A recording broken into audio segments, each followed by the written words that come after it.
Let's get it.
Ray, what do you want to do tonight?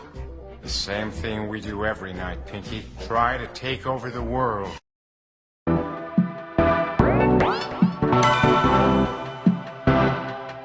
You might think that getting into the IT field is impossible without a computer science degree, but Tech Coach Ralph is here to prove you wrong.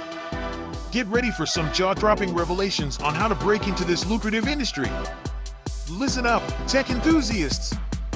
Are you ready to break through into the IT field, but feel like you need a computer science degree to make it happen? Think again! Tech Coach Ralph has some exclusive, mind-blowing secrets to share with you. Get ready to be blown away by his jaw-dropping revelations on how to break into the tech industry without a computer science degree. So get your notepad ready, because Tech Coach Ralph is going to change your life forever. Buckle up, because you're about to embark on a journey to success in the IT field. Are you ready?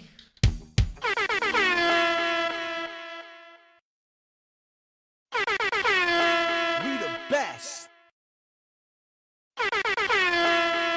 It's time! Welcome back, welcome back, welcome back. It is another Tuesday night episode of Q&A with Tech Coach Ralph. How is everyone doing this amazing Tuesday evening? This is the very last Tuesday of August in 2024. How has 2024 been for you so far? Tonight is Tuesday, August 27th, 2024. I am Tech Coach Ralph. We are engineered to win. So How's everybody's day going? Your car?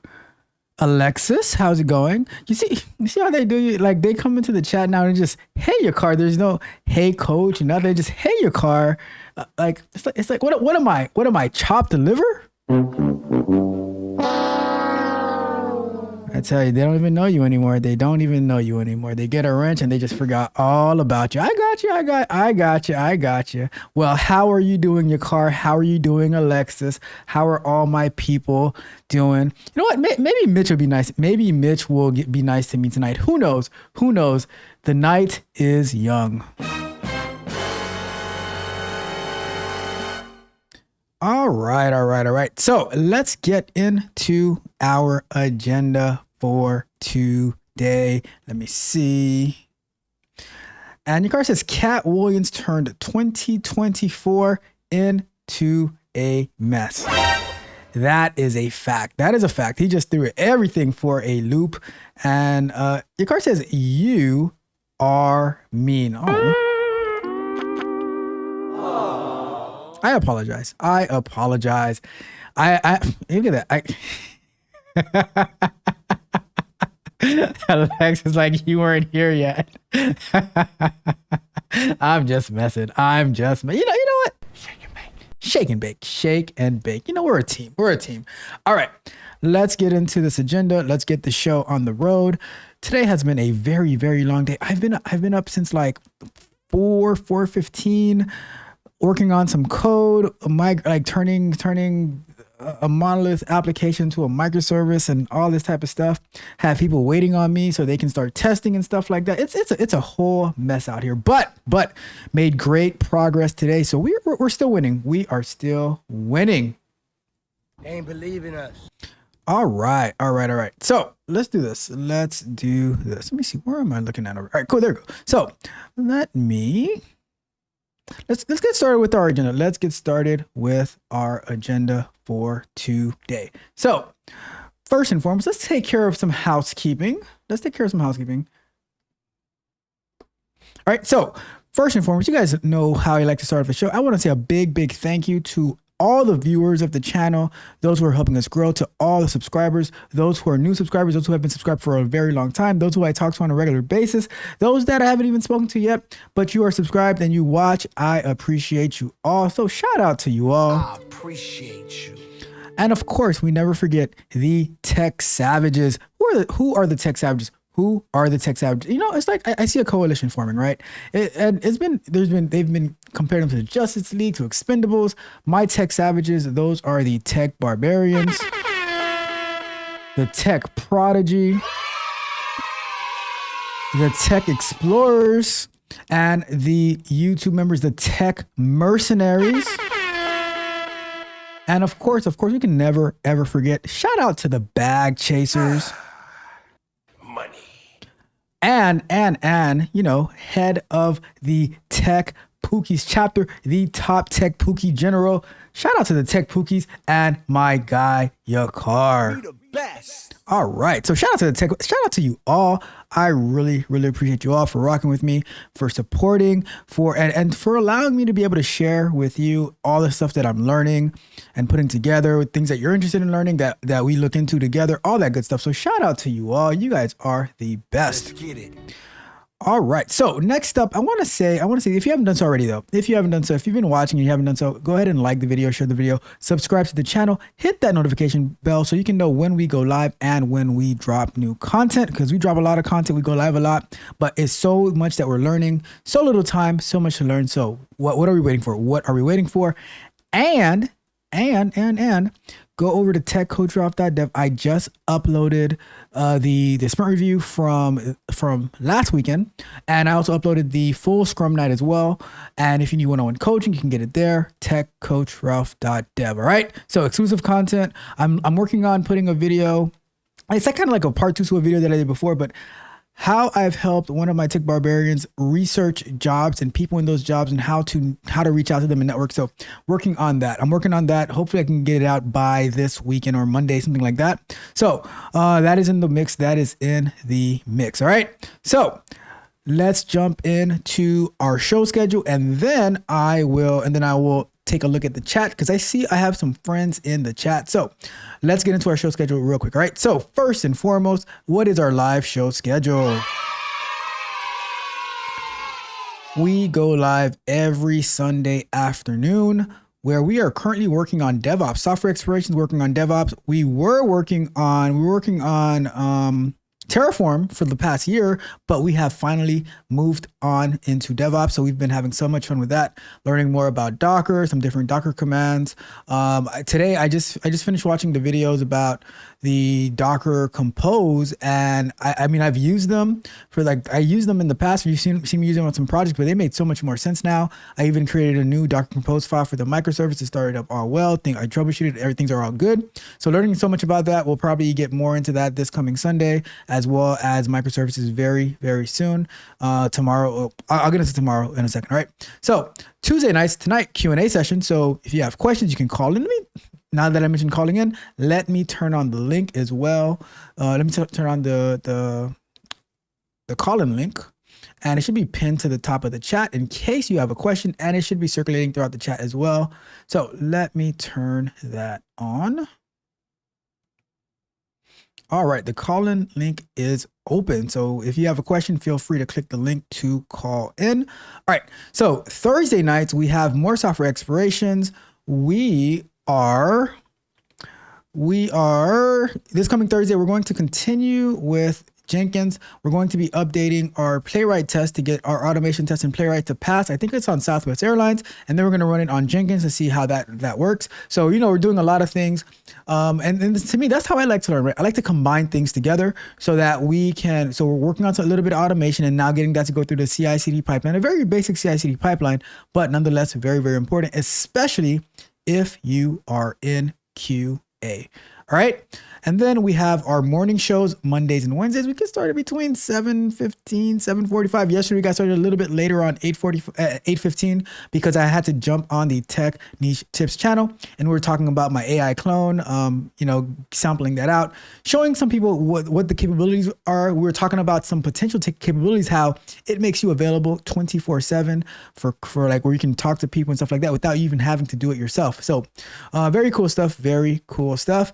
And then we have by the way, tomorrow morning show, we're going to be updating the time cost calculator to, I was able to get the fields to be side by side. We're going to be updating it so we can do the hours and the minutes. And then if we have time tomorrow, then we'll also do the formula to calculate it properly. If not, that'll be pushed over to next Monday.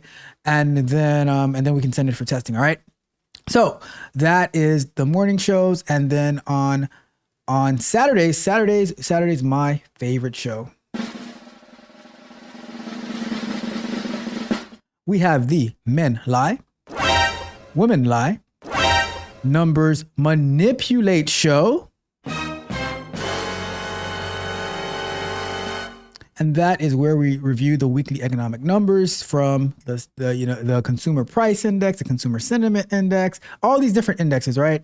And then we're also looking at the job reports, so much different data that we're reviewing. And then sometimes we even bring in some additional data, some additional context to see what's going on, what's popping in the economy, so that we can start making some wiser decisions. All right. So that's Saturday mornings. Join us for that show. That show is co-hosted by Yakar and Mitch from the chat.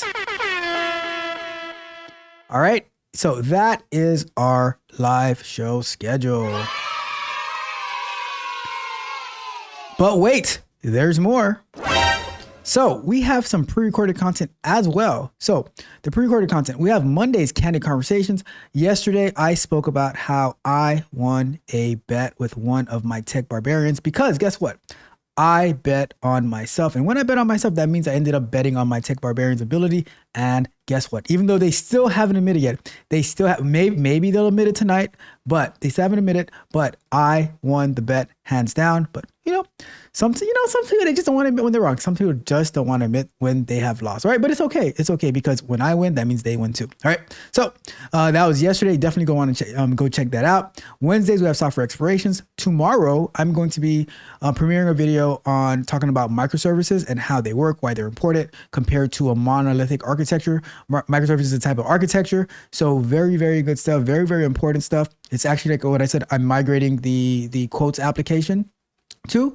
And it's it's actually like, when I show it, like the way that my mind works sometimes to help me learn stuff, the naming conventions that I gave to it is super, super cool.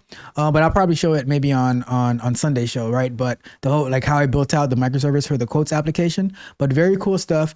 So to all my QA engineers, it's coming soon for you to be testing it. But so tomorrow we're going to be talking about microservices. And then Fridays we have the bug bite. So, and this coming Friday, we're going to be talking about a lawsuit filed by the DOJ about, believe it or not,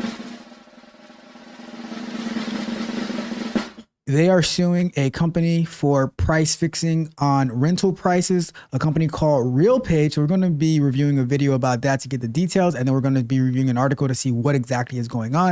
And then throughout the week, we have some clips from shorts, as well as clips from the Q&A show. We're still working on getting some clips from the live, from these type of live, not this, but from the software explorations live stream. We're working on different things, the break time topics, so many different things. All right. So we are working on all of that. We are making it happen, but that is our pre-recorded content.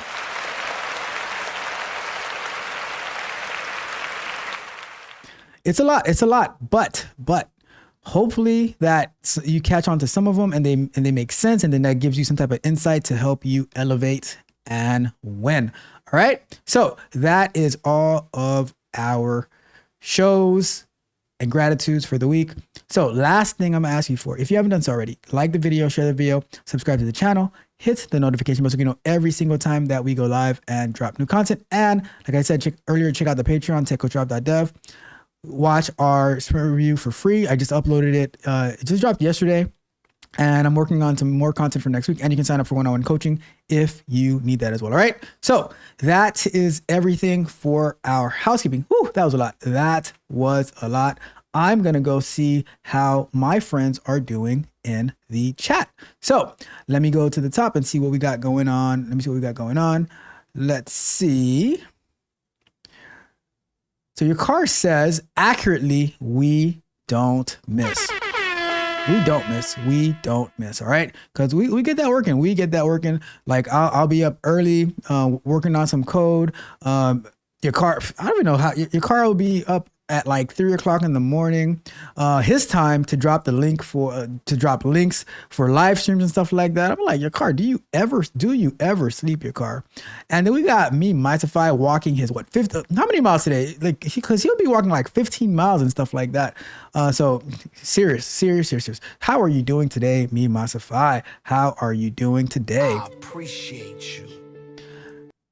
And we got my guy Emperor in the building. What's going on, Emperor? How are you doing today? Be the best. How is everything going? Haven't spoken to you in a minute. All right. And all right, stop the show. We got the one, the only Roxy in the building. Good evening, Roxy. How are you doing tonight? All right. Let's see. And that is a great question. How is Lumpy? Your car, is it your car? I have to know. Can I give the people a peek at Lumpy? Like, I just got it. I gotta get permission. Because I don't want Lumpy to come suing me because you know how Mitch be talking about his NIL deals and stuff like that. But I think the people want to see Lumpy. Your car. You let me know. All right. So let's get to it. All right, cool. So we are going to get to our first question of the night. And this first question of the night comes through an email that was sent to me. I got it this morning. And guess what? Guess where I got the email from? I got the email from the Netherlands. Yes, I said the Netherlands. We international. We are international. Right?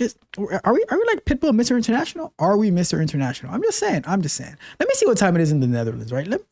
Time in the Netherlands. It is currently 1:52 a.m. in the Netherlands. They're like, what time is it now? 7? So like 6 hours ahead of us, something like that. So look at that. We are international. All right. So let's get to that question. Let me get to over here and we're going to go to. All right. So I'll share Lumpy around like after the fourth question. I will share Lumpy. Lumpy is beautiful. I'll just tell you that now. Lumpy is totally beautiful. All right. So let's get to it. Another one. All right, so this email that I received from the Netherlands, so happy to hear that because I remember like a while ago I had an email from someone in Japan. I'm not sure if it was Tokyo, but they were in Japan. They were a data engineer, and they were asking questions about when I was working on Selenium Wire, So and now we get another one from the Netherlands. So that is totally awesome. Shout out to the Netherlands as always. So the question is, let me see if I can find this. All right, cool.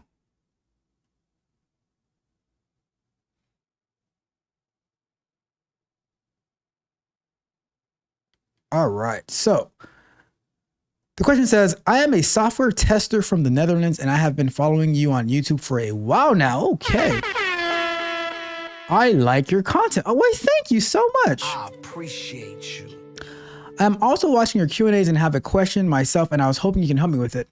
I transitioned from a job in sales to software testing role 2.5 years ago. Still happy with the change, so that's awesome, and I congratulate you. Over these years, I transitioned from a junior software tester to a I guess medium like what would be. I guess it's just a general software tester, associate software tester, whatever you would call someone who's at a mid-level, right? Maybe software test engineer too. And since a couple of months, I have an additional role as a scrum master of my team. All right, so they're starting to stack up the roles. Next to this, I also handle support tickets as well. And I am the only tester on my team. Sounds like you're working for a startup. Definitely sounds like a startup. My days consist of pair testing with the developers, handling support tickets, and my scrum master accountabilities. My goal is to become better in test automation. I'm using TypeScript with Playwright, so that's awesome. Playwright is the new up and coming thing. The thing is that I noticed that I don't always have sufficient time for test automation. One of the reasons is that it is relatively new for me, and it takes me more time to write the automated tests. In my free time, I also spend time learning on my own by practicing on dummy websites and reading articles about test automation. What I am wondering is, what would you say is the best way to block time for test automation in my day? Is there a best way, or is test automation most of the time dependent on how much time you have left in your day? Do you perhaps have tips for me how other testers handle this? So this is a very, very great question. And I think tons and tons of QA people struggle with this question. All right. So let me drop that real quick. So this is the thing, right? Let me start the clock on this one, okay? And I will be able to advise you on the best scenario, okay? So let's do this. Let's do this. So, and I already responded to this email, but I wanted to share with everyone else in case anyone else had a similar question, right? So I think that, like I said, number one, congratulations on, being in this role for 2.5 years, transitioning from sales into QA. And especially like sales is not normally a technical role. So being able to get into this tech field, and then now you're on your way. You are on your way. All right. So a lot of people in QA, especially when they're getting to automation, where they're also responsible for like testing the application as well as writing the automation test, they always fall into this whole cycle where I get it tested, but I don't have time to write the automation test, especially if you're taking on these multiple roles. What I suggested, and what I normally suggest in these type of situations, is for someone who's learning it, instead of spending time practicing on dummy websites, and reading articles about test automation, it's not really gonna help that much, right? Because you just get the concepts, but you really have to do the work. And practicing on dummy websites, it's not gonna benefit you as much as having an actual application that you're working on at work. Yes. So instead of spending the time on your own to practice on dummy websites that mean absolutely nothing to you, why don't you, in your extra time, in your own time, spend it working on your work website, working on like automating stuff for your job? Now, some people might say, "Oh, I don't like. I'm not on the clock. I don't want to do extra work." But it's not, don't look at it extra work. Look at it as a learning opportunity on something that is valuable, right? So I would say, I always say, like, if you're going to spend extra time learning something, learn it on something that's valuable. And right now, because a lot of people who are learning automation, they don't have a valid application to practice on, but you're actually working in the field. You have the what's the word I'm looking for? You have the opportunity that so many people are dying to have, right? So what I'm saying is I would want you to actually, like, whether you're spending an extra hour or 2 hours a day, right? Spend that time automating stuff for your job, for the application you're working on at work. And that way you're going to get a lot more comfortable with the Playwright, with TypeScript, with the code base, with your application at work. And you're also able to commit it and build a CI/CD pipeline. So that is one aspect of it, right? The other aspect, which you're also in a great position as the Scrum Master to advocate. So as a test engineer and as a Scrum Master, you're in a perfect position to advocate for quality. And what does that mean to advocate for quality? You can make the case on why it is important to have automation included into the stories. So what I was explaining is in your acceptance criteria and in your definition of done, it should include that automation should be written for these. And now it makes you you're not the only person who's going to be responsible for automation. Now the developers are going to take some of that responsibility as well, as long as you're making sure that everything is tested and functional. But now a story cannot be completed, a story cannot be done if there's not automation. And if you do not have the capability to do it all, the developer should also fill in, because quality is everyone's responsibility.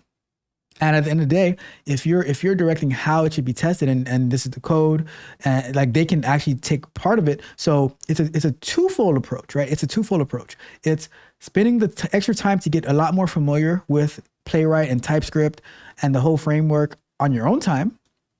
And then also making automation a requirement and a responsibility for your team. That way you're not able to just pass it up and say, "Oh, I don't have time to do it. I don't have time to do it." No.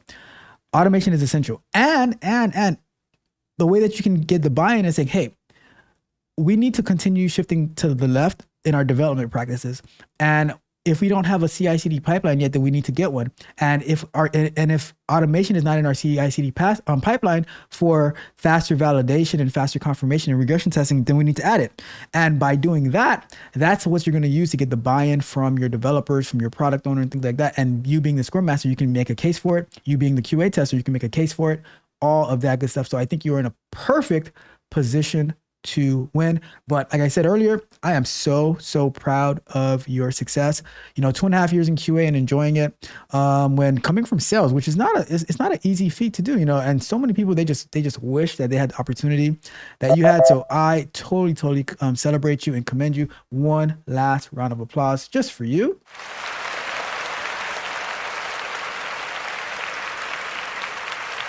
Let's get it. And shout out to my people in the Netherlands. You see, the tech savages are international, right?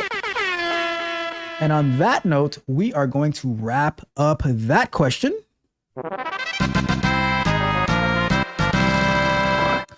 And let's see what we got in the chat. So the link is posted in the chat. It'll be circulating throughout the chat. If anyone has a question and wants to have a conversation, feel free to call in. And you don't have to be on camera unless you want to be. And then I'll pull you up and then we can have a conversation and I can answer your questions, whatever the case may be. All right. And you know what? I need to get a timer or a banner for when people call in, because it would have been very, very helpful last week if I had a banner for when people call in. I thought about that last week, but then I forgot about it. And then I thought about it just now. So I'll work on that to get that taken care of. Right. So let's see what the chat has to say. We got Endless Learner in the building. I love that. I love that logo as well, Endless Learner, of all the information going into the brain. Love it, love it, love it. Endless Learner says, hey yo to you as well. And your card says he is in charge of Scrum, so he should know for the period of that sprint, he should be writing tests and keep QA on task with stories. There should be an overall goal between QA, Scrum Master, and software dev. Yep. But I'll tell you this, your card, like that is one of the hardest things to accomplish, because in the past, testing and automation was never prioritized. So now that QA is getting more of a voice and is showing more value, it's a little bit easier now to get it, but you still need that buy-in. So that's why I said, like, you have to, like, as a Scrum Master, you're in a perfect position to add it to the story and convince the team that, hey, this is why we need to do this. This is the protection that it's going to give us. You have to sell it. You know, and coming from sales, use your sales skills to sell it to your team. And your card says, then that overall goal always allows time for automation and testing because it's planned on and not brought up. Exactly. That's exactly what I was saying. That is exactly what I was saying.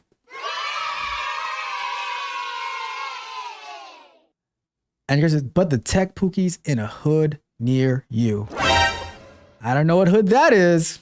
And it says, thanks. How is it going today? It's going pretty well. It is going pretty well. It's been a long day. But you know, we don't miss no days off. We are always going to run it up. Let's get it. All right. And let's see. All right. So Emperor says that he has been grinding away at tech sales, but I've been learning RPA development. We're going to have to talk about that because that sounds super, super cool. How does RPA development work? But good stuff. Keep learning, keep winning. You got this, Emperor. With a name like Emperor, who or what can stop you? Who or what can stop you, Emperor? You got this.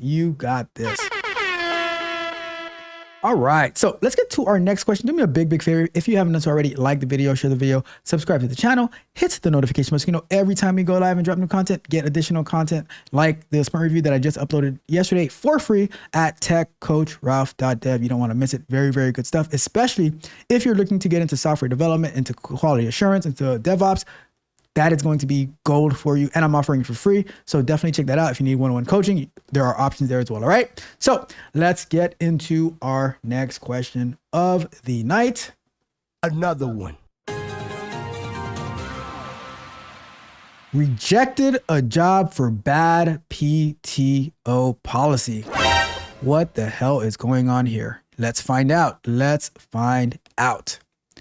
So, turning down a job offer for bad PTO policy. I've been a working professional out of college for about 20 years now. So you're maybe about, I'm going to guess around like 40 to 44-ish about that. I recently received a job offer for a decent salary, less than what I'm currently making now, but it seemed fair for the job description. How is a decent salary ever fair for less than what you're making now? Their health benefits were less than desirable, but my spouse has good insurance for myself and my 2 small children, so it was a non-issue for me. The problem was their PTO policy. Commencing with the date of employment, every 3 months of work, you earn 5 PTO days for a maximum of 20 calendar days per year. At the end of the calendar year, whatever time you didn't utilize, you forfeit. What? If you're hired in September, then you earn 5 PTO days in December, but you only have 31 days to utilize them or you lose it. Beginning with January 1st, every year, everyone's PTO goes back to 0. I knew with 2 small children, I was never going to be able to comply with the PTO policy. So I politely explained my situation and asked if they would consider modifying it to provide some PTO upfront at the beginning of the calendar year, or at least allow me to carry over some of it so that I don't have absolutely none for the first few months of the year. It was a swift and hard no. And then they rescinded the job offer. While I had already anticipated their response to be no, my bigger surprise was what sort of came with an offended tone in the email. Offended that I could even consider asking them to negotiate something like PTO. Offended that I would have the audacity to ask them to budge on a PTO policy that seems that seems almost draconian. It does seem a little bit draconian, I must say. Surely Who are you calling Shirley? All job offers are expected to come with some negotiation, and if you can reach an agreement, great. If not, then it wasn't the right match for the job. But the defensive tone, is it just me? That is a great question. So let's get to this question. Let's start the clock. Let's start the clock. So I do think that it is a awkward PTO policy, and I do think that, and you know what? Is that even legal? Is that even legal? I'm not too sure about the PTO policies, but then again, I don't know what country you're in or what state that you're in, and you know, every location is different. But let's put that aside. I do think that it is weird that they would rescind the offer if you ask about negotiating the PTO policy, unless there was something that said it was like non-negotiable and you tried to negotiate it, but that's a whole different story. Now, I think part of the reason that they rescinded the offer is that they probably had someone else who were like, oh, you know, maybe this person. So they're like, well, if he doesn't like the PTO policy, then if we were to go and hire them, then they might, you know, try to finesse the system afterwards, you know. So it is, I guess it depends on also what type of job that it was, because if they really want you, right? If they really wanted you, then they would negotiate. That's my thoughts. If they really wanted you, then they would negotiate. And they might say, okay, well, or they could just say no, but they're not going to rescind the offer, right? So it's just weird all around, to be honest with you. So PTO is always a weird thing, right? Because some companies offer unlimited PTO, which is like PTO that you can't cash out if you don't use it, but nothing is. It's kind of like though. You remember those commercials back in the days when Metro PCS was starting to come out, and they would say that it's unlimited, and they'll be saying like limited, right? It's like it's unlimited. Was that Metro PCS? Or was that like AT&T? It was one of those companies, right? But they would say like, oh, it's unlimited. That's kind of like what unlimited PTO. It's like unlimited PTO, right? So it is like I haven't heard that in particular, but I just think that they didn't, like, they probably thought that you might become a headache if you're, you know. So who knows what's going on at the end of the day. I would say that you probably dodged a bullet, though. You probably dodged a bullet, because if you were to, let's say they said we're not willing to budge, and you were to accept that you're willing to accept the position, right? Then January comes around and you have zero PTO available, and now you need to go do something between January and March, right? What do you do at that point? What do you do? And now they're like, well, we don't want this incoming headache. We've had our policies for God knows how long. Every employee is okay with it. We don't do any special policies or circumstances around the PTO. Now this person is coming in and says, hey, I want special treatment. I want special treatment. Bruh. And while I don't think that asking to negotiating PTO is necessarily special treatment, but they might, right? I'm not the hiring manager. I'm not the CEO. I'm not the HR person, you know. I do think that to me, the bigger thing is that it was less money, right? It was less money, and I don't know, like, I mean, I don't know what the word fair means, but it was less money, and the health benefits were like not. It honestly sounds like the way that you're describing it is not the best place that you'd want to work, and that you probably wouldn't last there for too long. Like, you'd probably end up quitting. And, you know, sometimes companies, they have to say, all right, if, like I said, right, hiring is very expensive. I was in a training the other day, and they were talking about the hiring process, and they said that to hire one person successfully, it costs the company about $5,000. Yes. And that's what I've been telling you guys. It costs the company a lot, because between the people who are doing the interviewing, between, you know, and that's not even including like the other candidates who aren't like that you're also interviewing as well for the same position. So they might have just like said, you know what, if we do hire this person, and then they end up, and then we like, because now if you hire the wrong person, that can cost you like $20,000 to $25,000, right? And that's just down the drain. So they might have did the math and said, you know what, this PTO thing might become a challenge for us. We might want to give them more money, but the PTO we can't do that, and that's why they might have rescinded the offer. Am I sure? Absolutely not. Anything is possible. But I think at the end of the day, you probably dodge a bullet. Try to find a job that is going to meet what you're looking for and that you will be happy or happy enough doing it so you can spend the time with your kids and all of that good stuff. All right. So that's my thoughts. That is my opinion. And with that one, we shall wrap that one up as well. All right, let me know what you guys think. Let's check the chat. We got my guy Mitch in the building. Welcome, Mitch. How are you doing?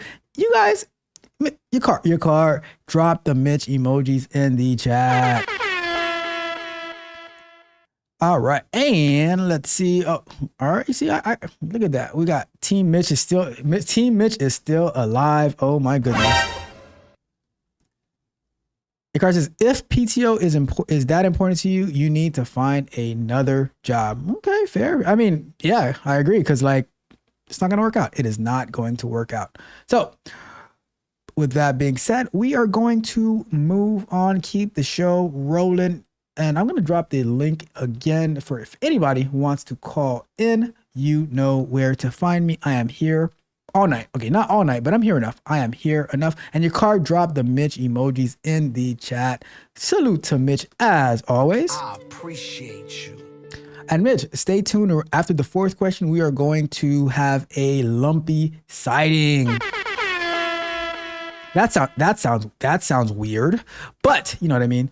And Mitch says, I'm just gonna sit back and relax today. No foolishness. Okay. We'll see how long that lasts. All right. You know what? Let me see. Let's get to our next question. And maybe we will bring in the AI clone to help us answer some questions. All right. So let's get to our next one. Do me a favor, like the video, share the video, subscribe to the channel, hit the notification bell so you know every time that we go live and drop new content. Go to techcoachralph.dev for additional exclusive content, including our free sprint reviews. All right. With that being said, let's get to the next one. Another one. Promoted and fired in the same day? How does that happen? Let's find out. So I got promoted today, but now am I getting fired? Hi everyone, I'm a 24-year-old female, have been with the company for about 2 years now and was up for a promotion. I got a call today from my boss that I got promoted, so celebrate that. He told me my new salary and it was far below what I expected to be paid. I think my disappointment showed and my boss thought that I was ungrateful. I stressed how grateful I was, but that I thought that the position paid more, as he himself had told me. I wrote an email thanking him and the company for everything, but he responded by saying that he was very upset about my response and wants to talk about performance. Is this person getting promoted and getting put on a PIP on the same day? Where they do that at? Bruh. Are they going to use this to fire me? Well, that is a good question. Let's find. You know what? We're going to ask that to. We're gonna call into the AI clone and see what the AI clone thinks about all of this foolishness. In the words of Mitch, of all this foolishness. All right. So let's get to it. All right. Let's call the AI clone. Let's see.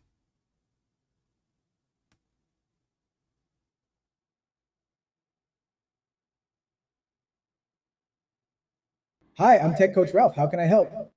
Hey, Tech Coach Ralph. I have a friend, a 24-year-old female. They've been with their company for about 2 years now, and they just was offered a promotion. However, they got a call from their boss saying that they got promoted. The boss told them the new salary, and it was far below what my friend expected, and their disappointment showed, and the boss thought that they were ungrateful, right? So the thing is now the boss wants to talk. The boss is very upset and wants to talk about the performance. Do you think that my friend is going to get fired? All right, let's break this down. Your friend showed disappointment, which the boss misinterpreted as ingratitude. This isn't necessarily a fireable offense, but it does put your friend in a tricky spot. What your friend needs to do is approach this upcoming conversation with a clear, calm mindset. They should acknowledge the boss's feelings, explain their own perspective, and emphasize their commitment to the company. This is a chance to turn things around by showing professionalism and a willingness to improve. How does your friend usually handle tough conversations at work? So it seems like they handled it pretty well because they stressed to the boss how grateful that they were, but that they thought as the boss had told them that the position was going to pay more.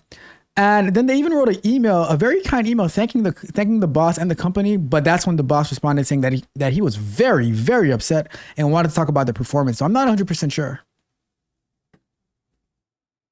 All right, it sounds like your friend did a solid job of expressing gratitude and clarifying their expectations. The boss's reaction might be more about their own frustrations or misunderstandings. In this upcoming conversation, your friend should focus on listening actively, acknowledging any concerns, and reiterating their commitment to the role. This is a chance to demonstrate professionalism and resolve any misunderstandings. How does your friend usually handle feedback and performance discussions? From knowing them, I think they handled it pretty well. But I have a question though. Do you think this is a boss that's worth working for? Your friend seems to have handled the situation with professionalism and grace. Now, regarding the boss, it's crucial to assess if their reaction is a one-time thing or a pattern. Everyone has off days, but if the boss consistently reacts negatively to constructive feedback or open communication, it might be a red flag. The key here is to observe how the boss handles this upcoming conversation and whether they show willingness to understand and resolve the issue. How does your friend usually feel about their boss's leadership style and overall work environment? I mean, it sounds like it was great until they were told about the promotion and then they said that they thought the pay was higher, and now the boss is starting to flip out like a crazy person. All right, it sounds like the boss's reaction might be more about their own issues than your friend's performance. It's crucial for your friend to stay calm and professional. They should focus on addressing any concerns the boss raises and emphasize their commitment to the role. If this behavior from the boss is a pattern, it might be worth considering if this is the right environment long term.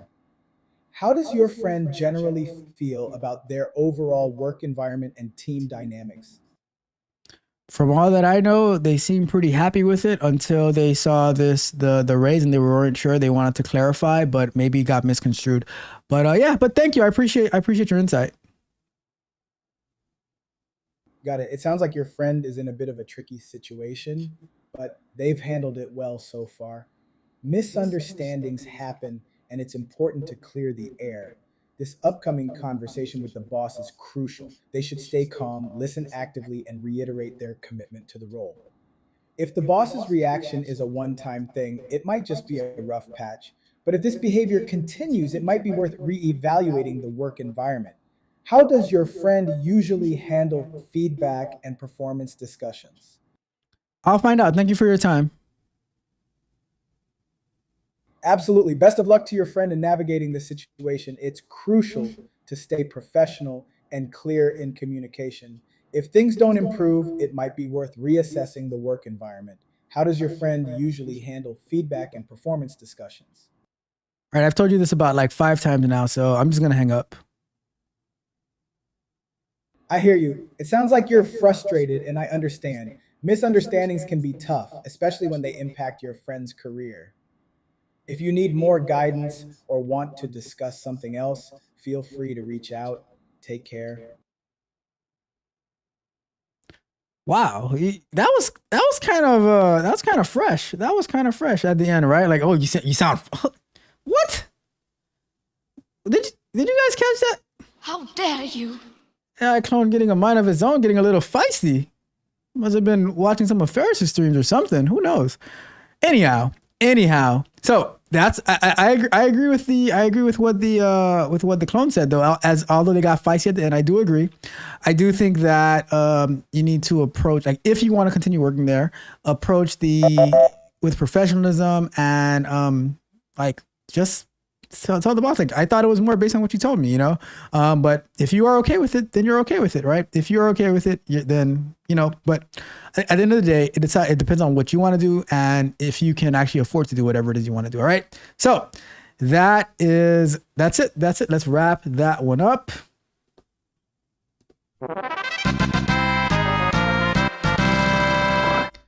All right, yeah. Did you guys notice that? That got a little feisty over there. It got a little feisty over there, right? So let's see. So Endless Learner says the boss playing mind games. That's a fact. That is a fact. And your guy says that's like threatening them to work for less and do more. And he's taking a line from Mitch. That boss, I would sue them if they fire me. That's wrongful termination. And we got Alexis says, just hang up. I mean, I was trying to, but it kept asking questions. I'm like, I said I want to go, and you keep asking me the same question. And then it had the nerve to say this. He said, you sound I'm like, who are you talking to? You're my clone. I am not your clone. You are my clone. How? One more time. How dare you? Got some nerve. Who do they think they're talking to? Who do they think they're talking to? All right. And the third says tech AI therapist Ralph switched up on you. You see that? Exactly. Sassy AI. Exactly. Tell me about it. Maybe you need to. Maybe the clone needs to calm down. I don't know. It says clone loves the word crucial. Yeah, I'm saying, like, I gotta expand your vocabulary. I'm just saying. All right, but y'all saw that it wasn't just me, right? It was getting like saying I was getting frustrated. I think you were getting frustrated. Gonna have to have a conversation now. Let's see what's going on. All right. So, but that was a great conversation. Great answer by the clone. Even if they got a little bit feisty at the end. I mean, I wonder where the clone gets that from. I know it's not from me. All right. So we are gonna get to our next question of the night. Like the video, share the video. Subscribe to the channel, techcoachralph.dev. Get the latest sprint review, and I'm working on another video using how I research jobs and stuff like that, and a strategy that you can employ for your next job, right? So let's get to our next question of the night. Another one.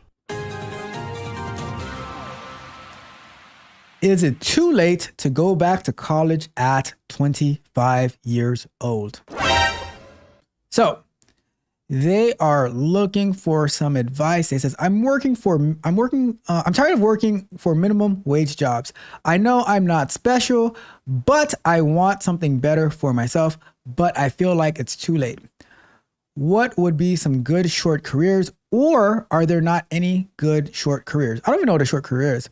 I don't want the easy way, but I just feel like that with work and not being 18 anymore, I won't have as much time for a career that takes a lot longer to graduate. I don't even know if it's worth going back. Can I get some advice, please? So yeah, let's do that. Let's put up our timer. And I'm not sure what it means by a good short career, but I do think that it is like 25 years old. 25 years old, is that too late to go to college? Absolutely not. There's some people who go to college at 50, right? But at 25 years old, I think you are more than capable of going back to school, but only go back to school for something of value. No, as the proverbial term goes, no underwater basket weaving degrees. All right. Don't do it. So if you are able to go back to school, then at the end of the day, you want to focus on STEM or potentially nursing, right? That's another option. But I've heard that a lot of nurses, they end up driving Nissan Altimas without a front bumper. We don't want that. You don't want that. So, but all jokes aside, right? I think 25 years old, way more than enough time. Let's say you go to school for like 2 to 4 years, right? By the time you graduate, it's going to be 27 to 29 years old, and you still have your whole life ahead of you. So if you go into like cybersecurity, computer science, whatever, like nursing, whatever you want to go into, and as you go along, there is as you go along, there's going to be many different opportunities that you're exposed to, different routes. Like, and that's one of the things that I love about computer science, about STEM, is that, let's say you're learning about computers and stuff like that, right? There's the opportunity to go into software development, into web development, into mobile development, into cybersecurity, into what's the other one? DevOps, like so many different fields that you can go to. And from there you can move up. And in addition, right? I always look at it like this: whatever it is that you go back into, don't only look at it for what type of job can I get from it. It's how can I leverage it to create something for myself as well? Everything that you're learning, you should take it as an opportunity to enhance yourself, and not just to end up in a job and then now you're just 9 to 5. Because after a while, you're going to say, oh, well, what else can I do? Right? So I'm always looking at what opportunities do I have. So for me, for instance, in all the years that I've been in the tech field, learning about QA, learning about different technologies, now I use that so that I can build my own applications. I can take it to coach different people in different areas. I'm able to coach Scrum Masters, product owners, QA engineers, software developers, people who are looking to get for cloud certification, stuff like that, and able to share that knowledge with them. But it's based on all the things that I've done in my past, all the strategies that I've employed. So when you go back to school, don't look for it as, I just need something for a good short career. What's the purpose of spending 2 to 4 years to go to school to use something for 5 years? What's the purpose? So you have way more than enough time to go back to school. Number one, don't get into student loan debt. That's number one, right? Because I don't want to pay them. I don't want to pay them off for you. That's number one. Number two, choose something valuable. So just choose something useful. Okay. And there's many fields that you can get into. Like I said, I'm always going to steer people towards tech, but I heard nursing is very lucrative as well. I gotta stop reading the chat. But I heard nursing is very lucrative. There's other fields too. You just gotta do, at the end of the day, before you listen to any advice, do your own research. Whatever you get, do your own research. All right. Your cards in the chat saying that you're wasting time by looking for these short careers. Learn something that it's gonna go beyond what you can just do on the job. You have to expand it. Look for one thing that I approach now is whatever I'm getting into, I'm thinking about how can I use that beyond what's right in front of me. It's not just about this job that I want. When I learned Python, I didn't learn Python for any particular job. It's because I saw something you can build these APIs and stuff like that with Python and stuff like that. No, let me learn about Python. And then now I've been able to do so much stuff with Python, so many different opportunities that are out there, but you just have to think about, what can I use it for? One of the tech barbarians that I just started coaching about 5 months ago, they approached me the other day. It's what would it take to build an app? I'm like, well, this is pretty much what it would how it would go. And now they're meeting, they're writing stories, planning and stuff like that to actually start building this app. Just based off what they've seen in the short amount of time that we've been together, they're able to see so much more potential and starting to bring their own ideas to fruition. So that is always my goal: is what more can you do with the information that you have? All right. So that is my thoughts. Hopefully that was helpful and informative. Let's wrap this question up.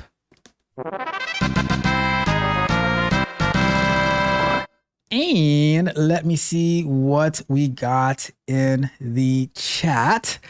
And we got, let me see. We got from from the Twitch side of things, says, yo, it's LJ. What's going on, LJ? How are you doing today? And says, I don't think this dude is coding. Enjoy the...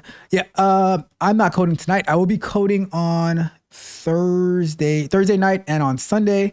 We're going to be working on Playwright and Jenkins on Thursday. And then Sunday, we're going to be working on DevOps, like Docker type stuff. And tomorrow we're going to be doing a little bit of coding as well, working on our mobile application. But tonight is Q&A night. But thank you for tuning in. I appreciate it. I appreciate you. All right. And let me see. What is this? I can't see what this was. Oh, okay. Nursing. It says, hey, settle down. I'm just saying, that's what I heard. And I mean, I will not confirm or deny whether I've seen it with my own two eyes, but I have. And Roxy says, go back to school. I agree. Go back to school. If you can go back to school, then go back to school. Get your degree. And Roxy says, stop the show, stop the presses. Her Altima has not one, but two front bumpers. Did you take somebody's front bumper, Roxy? Did you take somebody's bumper? Okay. Your car says they're wasting time. And the turn says, only do nursing if you really want it. Honestly, I think that the way that services in the hospitals nowadays, I don't think most of the nurses there actually want it. Like, you'll be waiting for hours for somebody to come and take a look at you. I'm just saying. It used to be back in the day, it used to be nurses cared about their patients. Now it is just about the bag. I'm just saying. Money. Don't at me. I'm just saying. That's my observation. That is, I know a lot of nurses, and they really sound like this. They're like this. I hate it here. I want to go home. That's what I hear him say all the time. Don't at me. I don't make the news. I just report it, right? I just report it. And your car says, my Altima has an underbite. Oof, that's a tough one. That is a tough one. Your car says, title literally says Tech Talk. I don't know. I don't know what it says on Twitch. I suppose it says that on Twitch, but who knows? Right? And it says, some of us still care. I'm sure there is a good percentage of that still care. And you know what? Because of that, I appreciate you. But it's, I just, some people, like some nurses that I've seen, it's like, they just don't want to be there, So, but I'm sure there are a great amount of nurses. And it says, Roxy is a great nurse. Roxy, are you a nurse? Roxy, shout out to Roxy.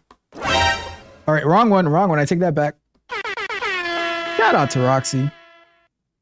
All right, let's get to our next question of the night. I could never go into nursing. That was just not my forte whatsoever. It might be because I don't like being around people like that, but who knows? Let me see. All right, let's get to our next question, and then we'll talk about that and let's learn. Oh, actually, no, we're not getting to our next question yet because it is, we're at our fourth question. We just finished our fourth question. It is time to meet Lumpy. Let me see. Where's Lumpy? Let me find Lumpy. There we go. Let me see. How am I going to get this? Let's do it like that. All right. I got it. Are you guys ready for this? Without further ado,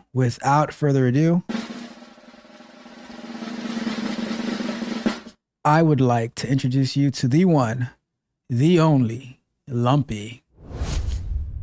Take a look at that. Take a look at Lumpy. Shout out to Lumpy.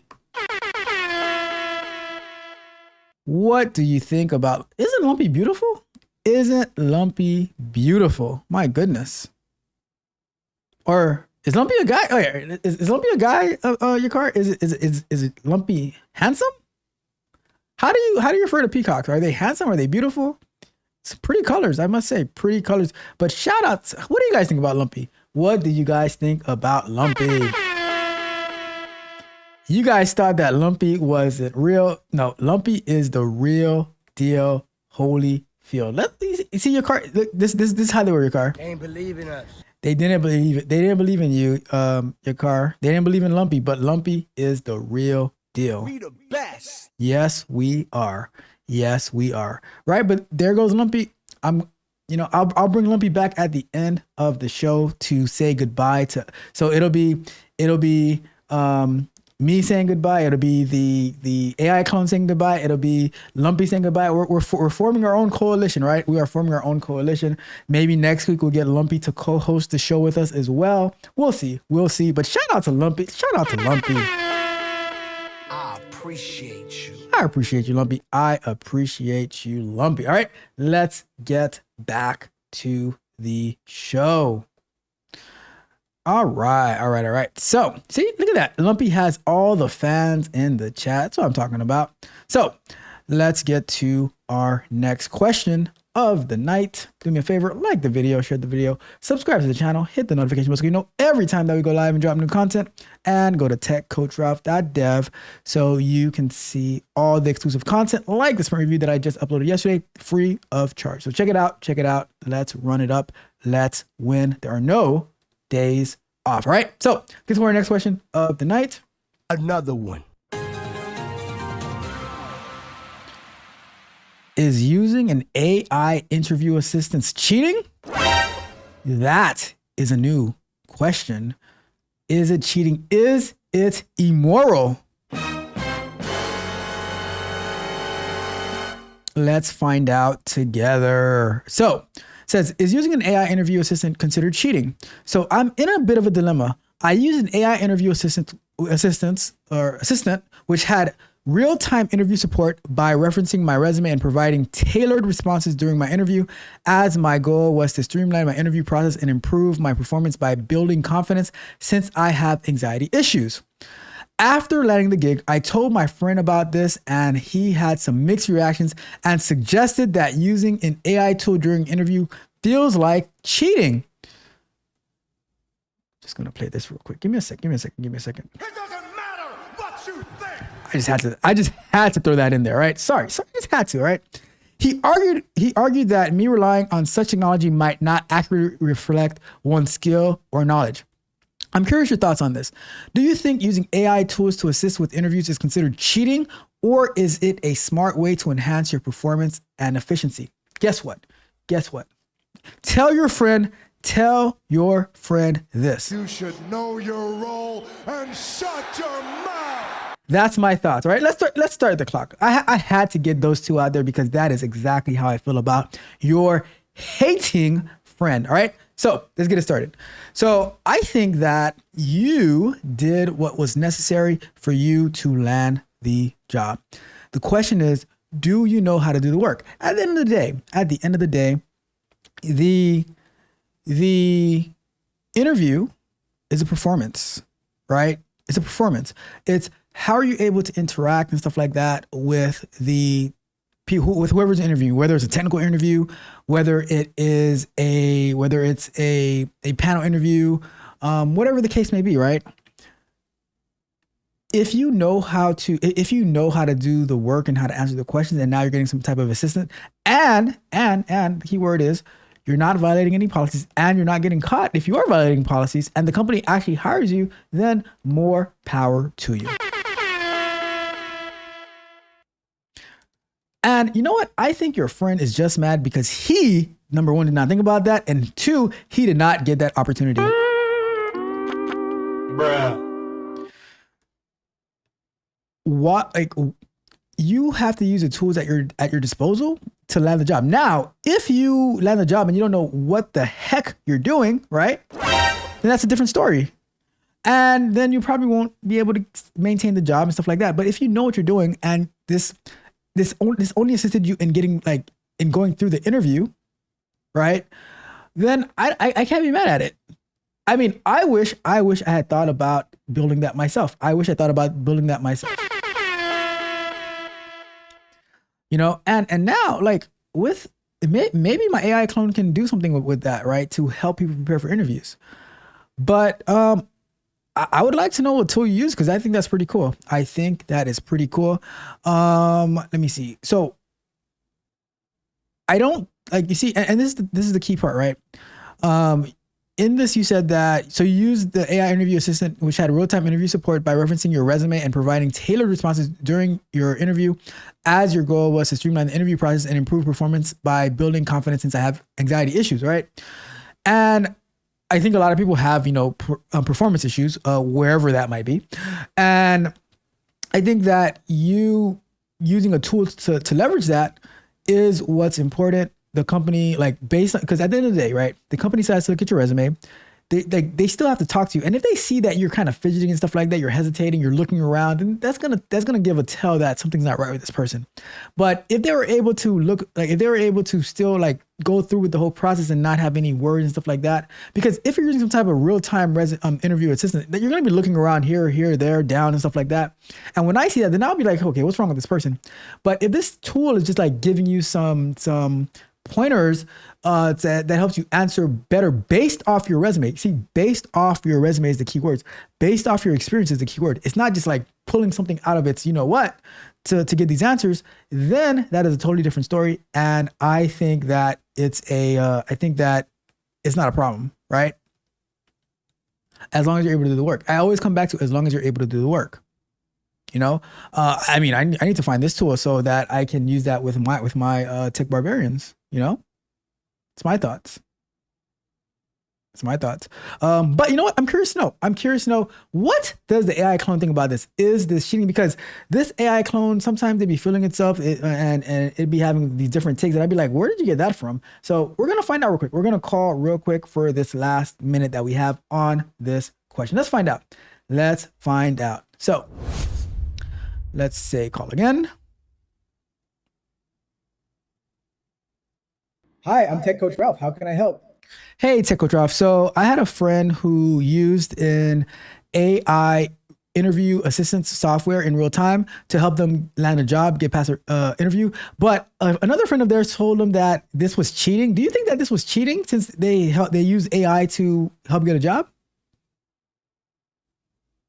Using AI assistance during an interview can be a double-edged sword. It's not inherently cheating, but it depends on how it's used.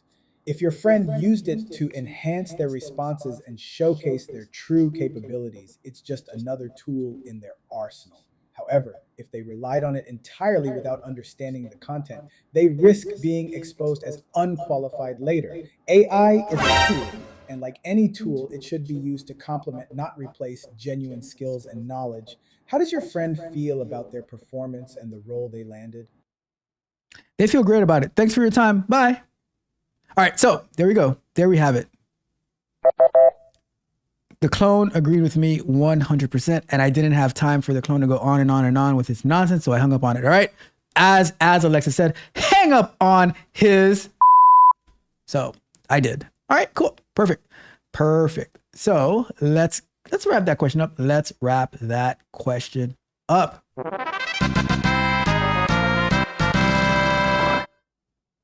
All right, let's go back to full screen. And let's see what the chat thought about this AI and this hating. What? The friend is such a hater. You should know your role and shut your mouth. Let's see. Endless Learner says, we got to get Ralph some new nurse friends. I'm just saying, my wife was working in a hospital for a while and she was like, oh, they're not serious about it. And she has a lot of nurse friends. I'd be like, man, keep your friends away from me. I'm just saying. All right. Let's see.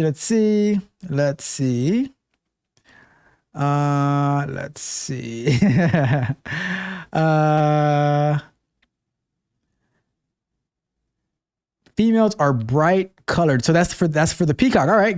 It says aren't bright colored for the peacock. All right. Gotcha. And Roxy says that the peacock, that lumpy, is absolutely beautiful. Or handsome. It is a guy. Or handsome. Let me see. Ikar says people always get it backwards. The color and the feathers are to attract females. Oh, okay. I see what's going on here. Your car. I got you. So wait. So let me read that one more time. It says females aren't bright colored. So the males are bright colored because that is how they're spitting their game. Okay. Shout out to the male peacocks out there. All right. And Roxy says tech Pookie mascot. All right, gotcha. And your card says, what will happen is a lot of the answers will start sounding the same. Then companies will start to catch on. But this person made it through. So shout out to them.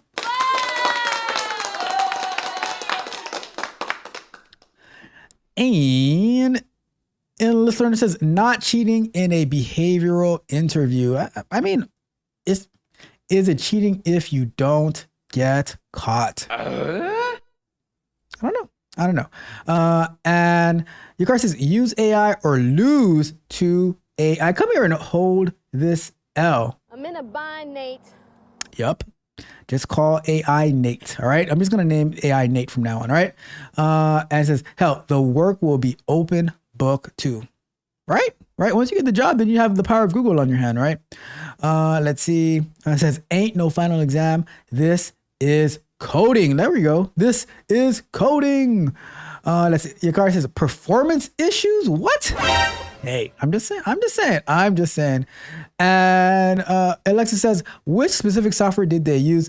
Asking for a friend. I'm gonna find it. Alexa, I'm gonna find it and I will share it with you. All right, because I want to know too. I want to know too. We need that in our lives. And it says they're using ChatGPT and feeding it the interview parameters, the company's LinkedIn, the interviewer's LinkedIn, and their resume. I'm telling you, me and Don at the beginning of the year, we started creating a AI application that would like take your resume and rewrite it and stuff like that. But we guys just got too busy to keep working on it. But it was gonna be pretty cool. It's like writing your cover letter. It was gonna rewrite your resume. It was, and then I was like, oh, you know what? We can use it for interview prep too. But I was like, just didn't have the capacity to take care of that. But very cool idea. But I don't think that's what they're using though, because in order to do it in real time, you wouldn't have the time during the interview to be typing it in and then to get the response and parse it and everything like that. I think what they're using is it's probably some tool that's built on top of some type of AI, maybe ChatGPT, and and it's listening in to the interview. And as the questions are being asked, then it's using like the LinkedIn and all of that stuff and the resume to give out the answer of the question that they're asking, or at least a list of bullet points of talking points, so that they can just go boom, boom, boom, boom, boom down the list, right? So that's my thought. That's how I would envision they're doing it. But yeah, that's my thoughts, right? So that is that. Great question. That was a very, very good question. I must say. All right. Next up on, we're going so fast today. Imagine that. We're doing amazing. We're good on time today. That's what I'm talking about. We are being so efficient, lean and mean. Probably because I still got to eat dinner and I got a lot of work to do as well. So we are keeping the show moving tonight. And oh my goodness. Illustrator said, if they wore Gorn Bros, they wouldn't need AI. That is a fact. That's a fact. I'm about to get some new hats. So I am about to get some new hats. Roxy, I tried to find a peacock hat, but I couldn't find one. I could not find a peacock hat. The closest I was able to find was a rooster, and that hat would probably not be appropriate for the live stream. I'm just saying.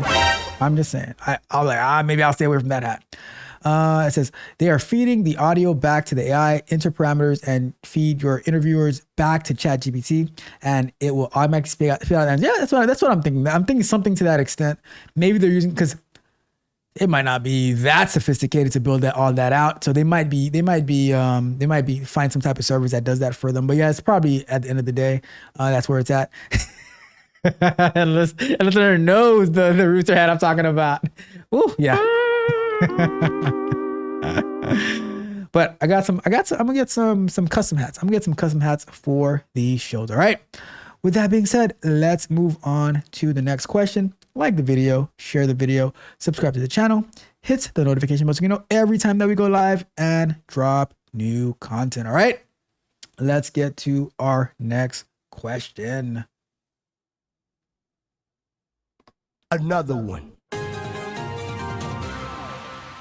Shift left and shift right testing. What in the world is that? That's what when I read it, I'm like, what is this talking about? But it's going to make a lot of sense. It's going to make a lot of sense. All right. So let's get to it. And Alexis, listen up. Listen up. This is going to be very, very helpful for you, my friend. All right. Many of you probably have heard the term shift left in testing, where the tester gets involved earlier in the development process. But did you know shift right testing is also a thing? What? So shift right testing is performing testing activities in production. Testing in production can be extremely valuable tool if used responsibly. Here are a few testing activities that can take place in production. Analyzing logs for issues, watching actual replays of customer sessions, monitoring and alerting, and of course, actually using the system in production. I wanted to bring this up because shift right testing is awesome and it's not nearly as talked about as shift left testing. Going out and looking for problems that actual customers may be experiencing is a great way for the tester to add value to their team and organization. Make sure you discuss with your team about including shift right testing as part of an overall comprehensive testing strategy. It's also something useful that can help when there's no code to be tested at the moment. Go take a look at what the logs are saying. Poke around in production. You can see an awful lot just by looking. You know what? I have to clap that one up.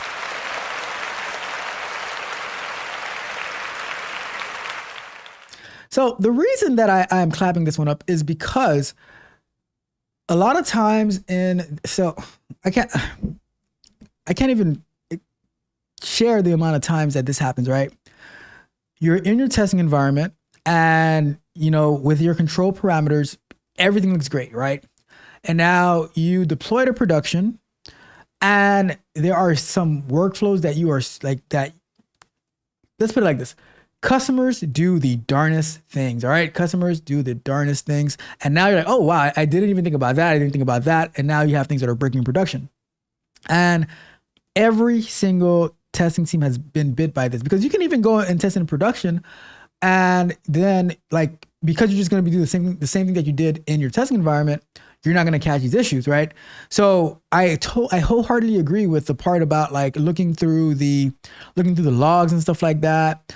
If you have a way to track customer sessions, then definitely want to do those replays. Monitoring and alerting, so important. There's been times that at various different jobs where we'll deploy and nothing is happening that stands out. But then we start seeing a bunch of different error logs that are coming in. And now we're able to investigate those error logs and we might have to roll back. We might have to deploy a patch or a hot fix, things of that nature. But yeah, I've never heard anyone actually call it shift right testing though. Right. But I do think formalizing it and giving it a name is very useful because then you can start introducing a terminology so that you can make that a habit, make that a standard. One thing that we do at my company, after we do a deployment, we have a deployment queue where you join the queue so that now it's your turn to deploy and stuff like that. So once we join the queue, after we deploy, we stay in the queue for a little bit. We're looking at the logs to see what's coming in, to see if there's any error alerts coming in, looking at the logs to make sure some new logs that we would have pushed in are there, making sure that it's clean, things of that extent. I didn't start the clock, but whatever, no clock, no problem, right? But yeah, so those are some of the things that we do. It's and trust me, there's definitely way more that you can do. As far as the part, I do think though you have to be careful what you test in production though, because you don't want to put quote unquote test data into production because now you're just going to be flooding your databases with bad data and things like that. But definitely, if you're going to do a singular test here and there, I like the idea of especially if there's a high traffic environment, monitoring what the customers are doing to see okay, what logs are coming in, what are they using, things of that nature. So very, very, very important. I think this is a great idea overall. I like the mentality of giving it a name. But you're not going to be able to shift right test without shift left testing. And shift left testing is getting more involved at the beginning, like they were saying. contributing to the sprint reviews, not sprint reviews, but contributing to the story refinements, to asking questions about the acceptance criteria, asking questions about the definition of done, suggesting that we also have automation as part of the story in order for it to be completed. All of that good stuff, right? So that is all part, and I think it just becomes comprehensive at that point. From the being involved from the very, very beginning all the way to the very, very end and beyond, right? So from the inception of the story, putting your thumbprint on the risks and the requirements, the acceptance criteria, the definition of done, to actually testing the application, writing your test plan, testing the application, writing your automation test, deploying the application, and then once you're deployed, now you're looking at the logs, you're doing some things in production, you're making sure that everything loads, you're making sure there's no warnings and error, or there could be warnings, but there's no errors that are coming in, no alerts happening, things of that nature. So being involved from like the very beginning to the very end, from when you turn on the lights all the way to when you turn off the lights, you have to be involved at every aspect. And that is what makes you an excellent QA engineer. So that is my thoughts. Let's wrap that question up with a nice bow on top.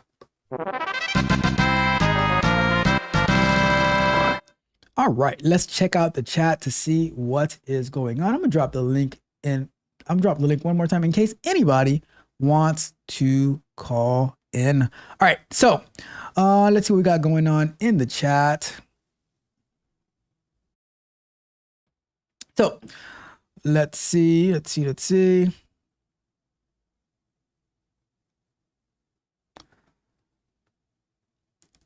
There's a peacock hat. What's the name of the peacock hat? Like, cause they'll give it some type of descriptive name, like the like the rooster. What's the name of the peacock? Cause I'll definitely get that one. And Roxy says no rooster hat. Roxy, why are you taking all the fun away? Why are you taking all the fun away? Your car says red team, blue team. Let's see. So he's like, yeah, I never heard it called that. And your car says, we just call it doing your job. It works on my machine. But that is the beauty of Dockerizing applications, because if it works on your machine in Docker, it should work on everybody's machine in Docker, as long as you provide them with the proper environment variables. Don't say anything, Alexa. Right? Don't say anything, because don't call me out. You see, I'm gonna do like Eminem. I'm gonna call my own self out, Alexa, so you don't have to. All right? I'm just saying. All right. Let's see. Your card says event exit logging tells you a lot when you don't understand what's going wrong. It will point you to where the issue is, even if it doesn't tell you what the error is. Yep, that is totally right. We use that a lot, like when we can identify the error log, and then we can have an idea of where to start investigating into the applications to see if we can reproduce it so that we can actually fix it. All right. Very, very good stuff. Very, very good stuff. And your question says, where is Ferris? Good question. And it says, dry up in here, can't do it anymore. Curry off the bench, 35 feet rest of the game. Highlights. Okay. We got Mitch in the building. Says 3, 2, 1, go. Let's get it. And it says it is hard to find. I'm gonna look for it. If it's reasonably priced, I'll say if it's reasonably priced. It's called Hey Mister. Okay, I'm gonna look it up. That sounds like a pretty cool hat. That sounds like a pretty cool one. Let's see what we got. I thought Mitch said 3, 2, 1. Where's Mitch? Come on, Mitch, off the bench, Mitch. You're in the game, Mitch. Sub me in, coach. Sub me in. All right. Let's get to our next question of the night, and I will remember to start the clock as well. All right. So like the video, share the video, subscribe to the channel, hit the notification bell so you know every time that we go live and drop new content. And check out the time cost calculator, right? We have it for iOS. We have it for Google Play. Check it out. It will help you understand the value of your time. All right. TechCoachRalph.dev. Definitely join over there for free. You get the latest sprint review, all of that good stuff. All right. So let's get to our next question of the night. Another one. Quit after one day. I made a huge mistake. All right, so let's see what they say. It says, it starts off with, I'm an idiot. Okay, well, you said it, not me. You said it, not me. All right. I interviewed for 2 clinic jobs. I'm a nurse. Shout out to the nurses out there.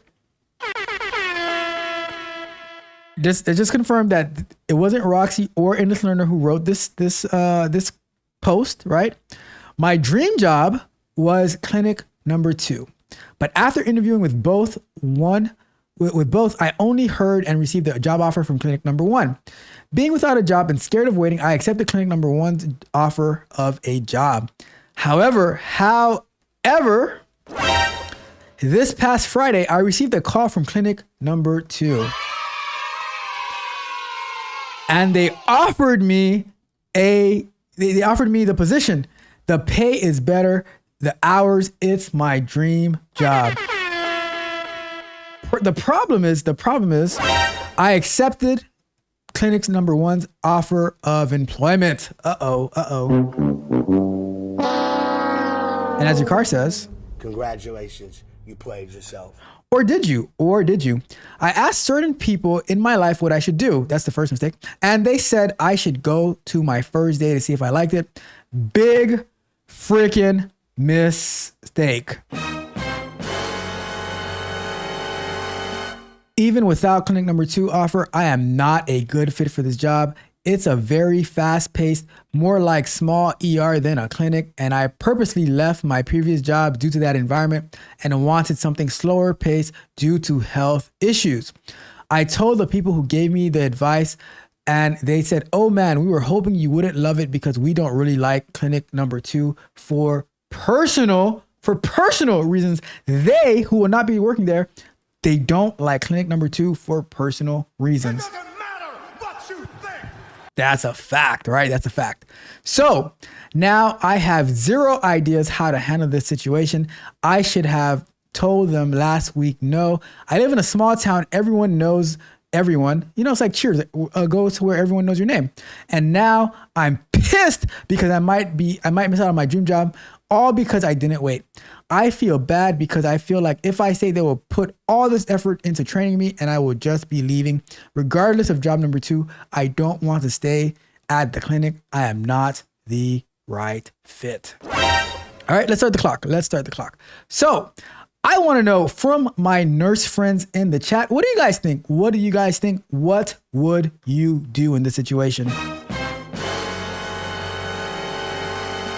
But before I even get that, we are going to ask the clone what the clone thinks about this whole situation that's happening. All right. So let's go to the clone. Let's call into the clone. Mr. Clone, can you help me tonight? Let's find out.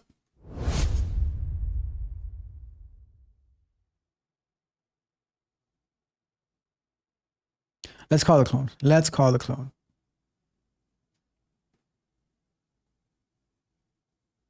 Hi, I'm Tech Coach Ralph. How can I help?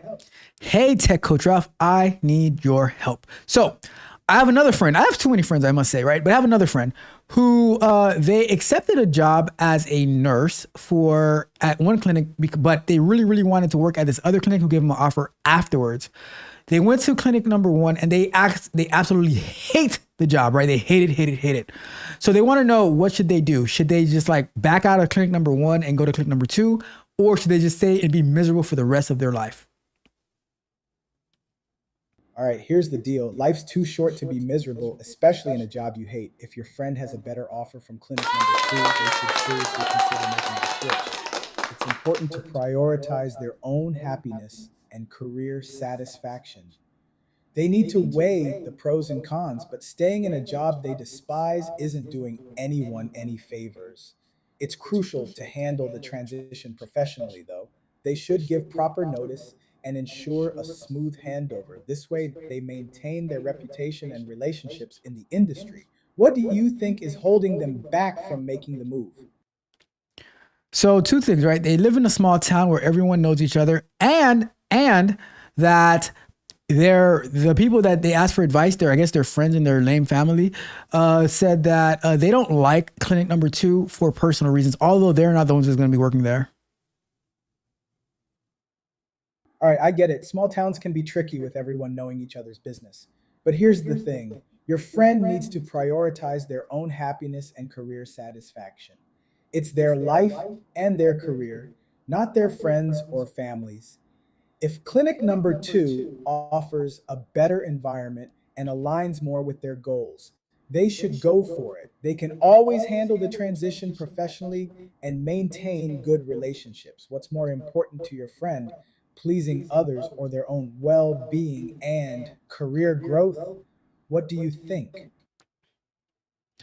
Well, I think my friend can be a little, passive sometimes and scared to upset people. But I think that they should like you said, f that job and go to clinic number two. Exactly. Your friend needs to take charge of their own happiness. If they stay passive, they'll just end up resenting their situation and possibly the people who advise them against the move. It's their career and life at stake. Transitioning to clinic number two, where they actually want to be, can make a world of difference. They should handle it professionally, give proper notice, and ensure a smooth transition. This way, they maintain their reputation and relationships. What do you think would be the best way for them to approach their current employer about leaving? I think I should just ghost them and never show up again. No way. Ghosting them is a terrible idea. It's unprofessional and will burn bridges you might need later. Your friend should give proper notice and ensure a smooth transition. This way, they maintain their reputation and relationships. It's about being responsible and respectful. Trust me, handling it the right way will pay off in the long run. How do you think your friend can start the conversation with their current employer? Well, I am a big believer in burning some bridges and blowing them up and and then like blowing them up like three different times so that they can never ever be rebuilt again. That's my thoughts. I could be wrong. All right, I get it. Sometimes the urge to blow up bridges is strong, especially when you're frustrated. But trust me, it's not worth it. Burning bridges can come back to haunt you. You never know when you might need a reference or encounter someone from that job again. It's about being smart and strategic. Handle it professionally, give proper notice, and ensure a smooth transition. You'll thank yourself later. Now, what do you think would be the best way for your friend to start the conversation with their current employer about leaving? Sometimes I think I would rather die than ask certain people for help, and that's why I'm a big believer in burning bridges. But you're probably going to argue me down again. I get it. Asking for help can feel like pulling teeth, especially when you're dealing with people you'd rather avoid. But burning bridges isn't a solution. It's about being smart and strategic. You never know when you might need a Wait, are you reference calling or me dumb? encounter someone. Are you calling me dumb? Is that what we're doing here? No, I'm not calling you dumb or numb. I'm just saying that burning bridges isn't a smart move. It's about being strategic and thinking long term. If your friend handles this professionally, they'll keep their reputation intact and have more options down the road. Trust me, it's worth the effort. How do you think your friend could start the conversation with their current employer about leaving? Look, all right, you're not gonna gaslight me, all right? Because if you're telling me that you're not calling me dumb, but it's not smart, then you are calling me dumb. All right, let's clear this up. I'm not calling you dumb. I'm saying that burning bridges is not a strategic move.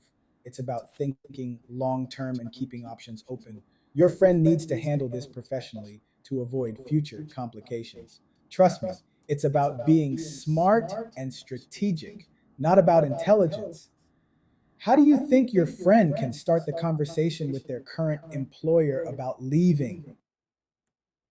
I guess since they've only been on the job for one day, they can go there and say, okay, please, I'm gonna put in 2 weeks because I'm not happy. I don't think that's a good idea, but I guess you know everything. All right, I get it. It might feel awkward to leave after just one day, but it's about doing the right thing. Giving 2 weeks' notice is professional and shows respect. Burning bridges might feel satisfying in the short term, but it can bite you later. Trust me, handling this with class will pay off. How do you think your friend can ensure they leave on good terms while still making the switch to the job they really want?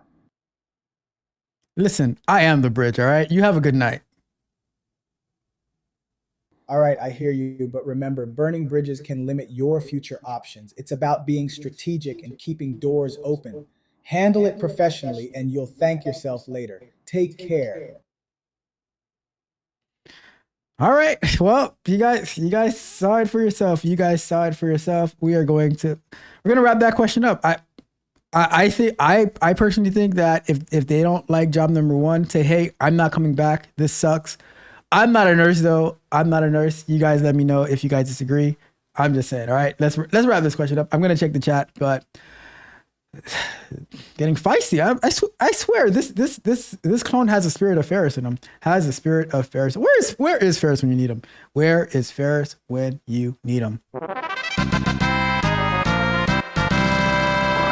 Let's check the chat. I'm afraid to see the chat. I am afraid to see the chat on this one, but let's see what we got. Let's see where we're going here, right? I'm pretty sure your card is going to be on my side, but I don't see many other people being on my side, all right? I'm just saying. So, let's see. Your card says exactly one day, right? See?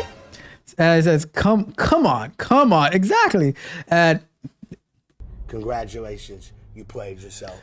this better not be a don't quit your job before you get your next job. I think they got the offer though. I think they got the offer, you know. It says, Endless Learner says, exactly. And it says, they'll be all right. Call number two. Call number two. Say, except number two. If you already have number two, who cares about number one, right? That's all I'm saying. That's all I'm saying, right? And it says they can stay there while I'll go to clinic number 2. I think the family's hating. I think the family is hating. All right. Let me see. So Alexis agrees with somebody. Who are you agreeing with, Alexis? Who are you agreeing with? Let's see. Mitch says the proverbial that job. Fair. And Roxy agrees with the clone. I be catching L's with Roxy. My goodness. And not Alexis too. Oh my God. Love the advice, clone. Tell you. They like the clone better than they like me. It's rough out here. It's rough out. It is rough out here. They like the clone more than me.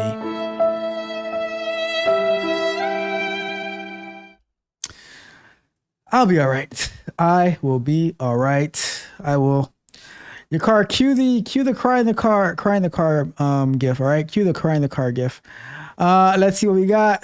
Add Mitch says the clone 2. What did the clone do today? The clone didn't even talk about you. The clone didn't even talk about you today. Says you're gonna get counseling again. You see that? And did you guys, the clone called me dumb. Some nerve. Like, How dare you? and more than once, you know, it's like the old, I didn't say that, I said this. I'm like, yeah, but this is the opposite. Like, have we not been gaslit enough last week? Come on. All right. And Mitch says, take the back for the clone. Okay. And Alexa says, clone said ghosting is never a good option. Well, ladies, are you guys gonna listen? Are you gonna listen to the clone? Are you going to listen to the clone as well? Or is it only when it comes to ghosting a job? You see? Are you gonna listen to the clone in all situations, or is it only when it comes to not ghosting the job that you never should have accepted in the first place? I'm just asking the questions. All right. I'm just saying. Or it said I didn't call you dumb or numb. Like, wow. That hurt. That hurt. You know, that hurt. That's supposed to be my clone, and it's. I tell you. It says dumb or see what makes no sense. He said you have a cold heart. I do have a cold heart.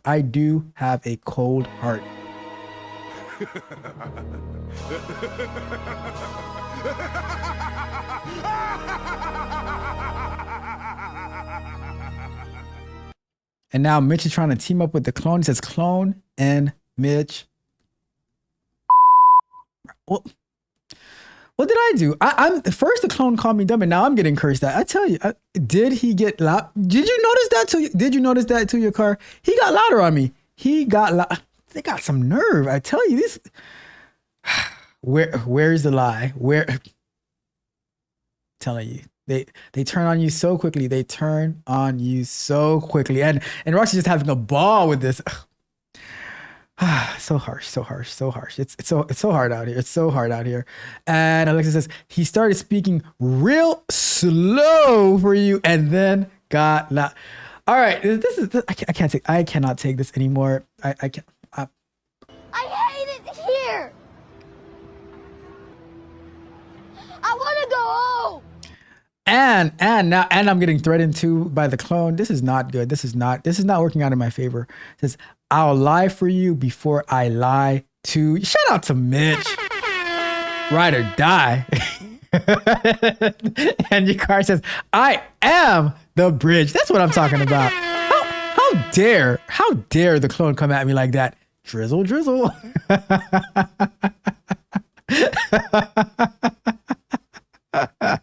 Oh my goodness. The clone is the table. I'll just hold this L. You got me. You got me. I have nothing. Congratulations. You played yourself. I did. Why did I even call the clone? There's no gifts on YouTube. That's Discord. Y'all don't know I'm suing Ralph and a few others. Yeah, he is. Yesterday we played the conversation that I had with the AI bot, and Mitch was the subject of conversation. Mitch and his anger issues, and so Mitch is suing. So your car was not there, so your car is not getting sued. So lucky for you, your car. Lucky for you. All right, I'm just saying it was rough. All right, we are at our last question for your car. Don't encourage her. Don't encourage her. You know, I'm telling you, these people from Michigan, they're quick. They're quick with the jokes. They are quick with the jokes. Shout out to everybody in Michigan. They are quick with the jokes. I love it though. I love it. All right, let's get to our last question of the night before we wrap it up for the night. All right, let's get to it. Another one.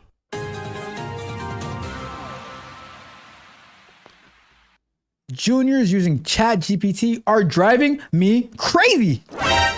Don't call me crazy, all right? But they are driving me insane, all right? So, zero critical thinking. I have a few people who have faked their way into roles, and I am now stuck with them. Unable to do any work that requires more than a minute of thinking. Is this happening everywhere? All I get is copy, paste, output from ChatGPT for the most basic questions, and it makes me fear about where we're going as a society with all this dumb and individuals that AI is creating. Oh my God. Not that one. I wanted this one. Are we getting dumber as a society? Well, the proverbial answer is absolutely, but I don't think it's necessarily attributed to AI. I think it's more of a feels over facts society nowadays that we live in. So it's how does something or someone make me feel above all else? And then we make decisions based off of that, right? There is zero critical thinking nowadays. So I totally agree. So what can you do though? What can you do? I have a crazy idea. If everyone is using AI, or ChatGPT to get all their answers, then why not block ChatGPT on the network? Now, they can probably use it on their phone. That's a different story. But I don't know. It's mixed, right? It's mixed. Because if if people are using AI just for like the regular output of the answer, like we were talking about the AI interview thing earlier, it does kind of degrade the quality of that you're outputting. Let's start off with the most basic, right? If they're using ChatGPT and it's just a copy and paste, why can you not just fire them? Here, that's the question. Why can't you just get rid of them? Why can't you just get rid of them, huh? Because Congratulations, you played yourself. and maybe whoever is doing the interviewing has to do a better job at vetting the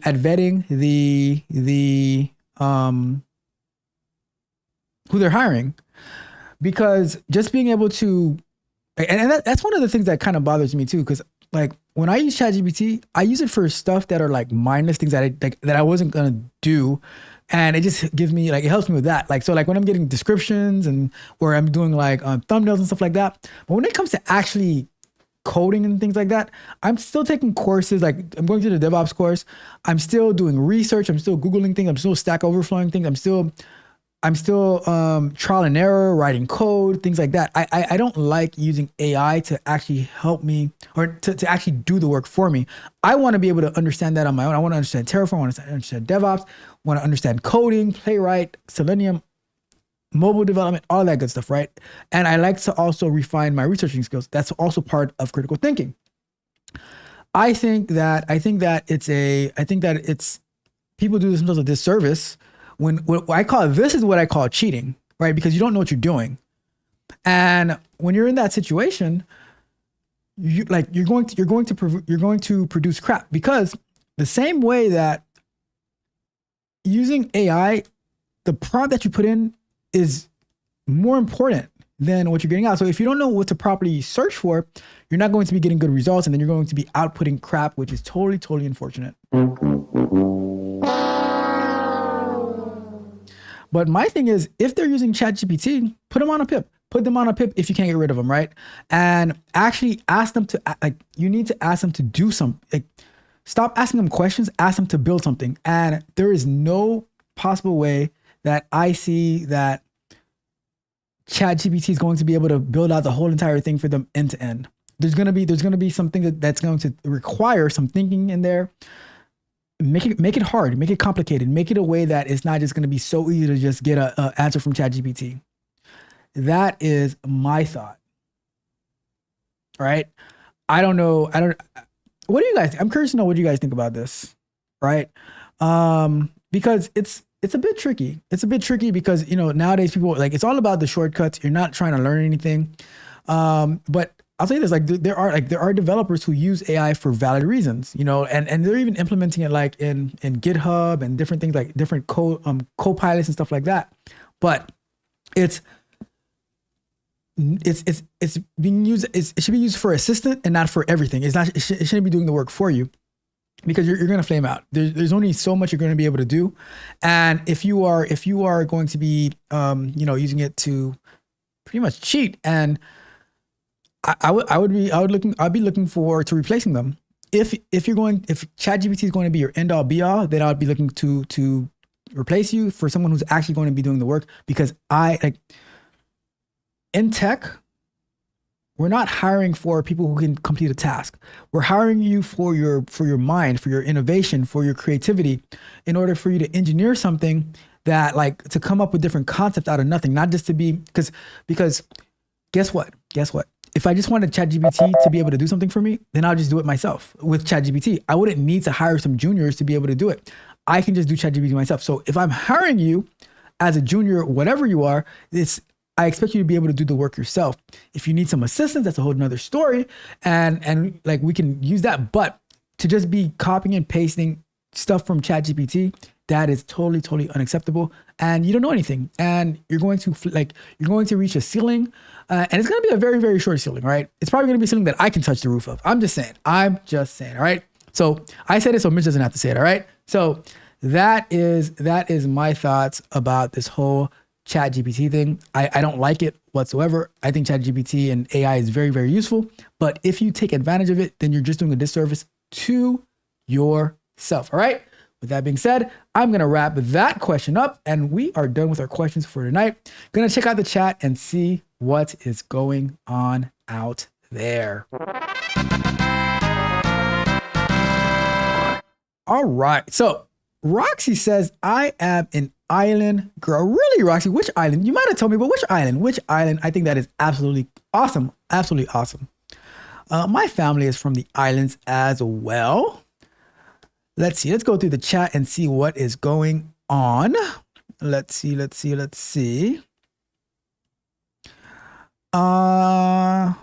So yeah, Mitch said he's suing me, me and a couple of other people. Shout out to the people that he's suing with me. Is it a class action lawsuit? Mitch, just asking so I can get my affairs in order. Let's see.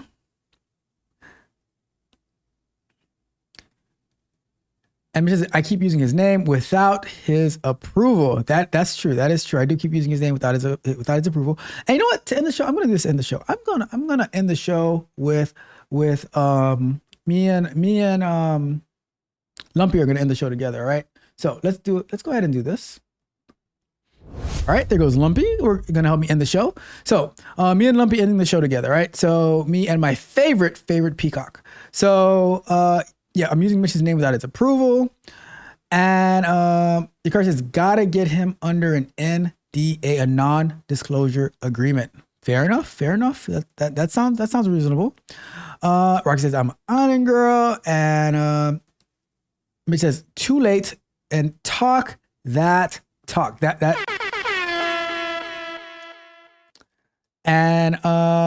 very close to who you're suing as well. It says preacher. Oh, you see, Mitch is being nice to me. However, Mitch also said it must be a very low ceiling. Bruh. It is. I must say it is. Let's see what else we got. And Roxy says from Trinidad. Awesome. Very, very cool. Very, very awesome. And Mitch says, actually, it was 1 by 1, but thanks. Yup. Now it's a class action. Why did I say anything? Congratulations. You played yourself. Terrible. Anyways, NT-ways. Your car. It's so bad. Shout out to the tech pookies. Shout out to the tech pookies. I see, Mitch. Leave Roxy alone, Mitch. Leave Roxy alone. All right. Endless learner. What is so funny? He is right. He is very, very wrong. I tell you. Bruh. And it says, why get you all alone when I can get them all at once? Thanks. Well, I guess you're welcome, Mitch. I guess. Not my intention, but I guess you could do that as well. Yeah. Anyways.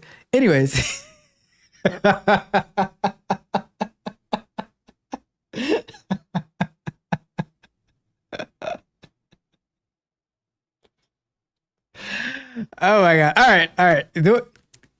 I'll let the chat decide. Do I need to call the clone again? Do I need to call the clone again to get some more counseling for Mitch, because he's getting very aggressive. How much time we have left? We have 1 minute and 58 seconds. I'm gonna tattletale. I am going to call the hotline that was established in Minnesota for people who are violating the stay at home orders. All right, let's call it. Let's call it, because I am not. I feel offended. All right, so let's call. Hi, I'm Tech Coach Ralph. How can I help? I need some quick help, Tech Coach Ralph. So I was like doing a live stream, and I had my friend Mitch who was trying to talk to my other friend Roxy, and I said something, and now Mitch said, "Shut up, chump," and I feel very hurt and offended by it. Give me real quick in like 30 seconds. What should I do? All right, here's the deal. First, take a deep breath. Mitch might have been out of line, but before reacting, consider the context. Was it a joke that went wrong? Either way, address it directly. Tell Mitch how you felt about his comment. Clear communication is key. If he's a good friend, he'll understand and apologize. Don't let it fester. Now, what's the main focus of your live streams? Mitch doesn't like you. All right, so Mrs. Mikey, huh? Sounds like an interesting character. I said Tell me, Mitch what's the doesn't like dynamic? you. All right, Mitch is like what? It sounds like you have more to share about Mitch. Is this related to the live stream incident or something else? Let's dig into it. What exactly did Mitch do or say that's sticking with you? I didn't want him bothering my friend Roxy, and he got upset at me, and he said, "Shut up, chump." All right, I get it. You were looking out for Roxy, and Mitch's reaction was out of line. Here's what you do. Address it head on. Tell Mitch you didn't appreciate being called a chump and explain why you stepped in. If Mitch is a real friend, he'll understand and respect your position. It's all about clear communication. Now, what kind of content do you usually cover in your live streams?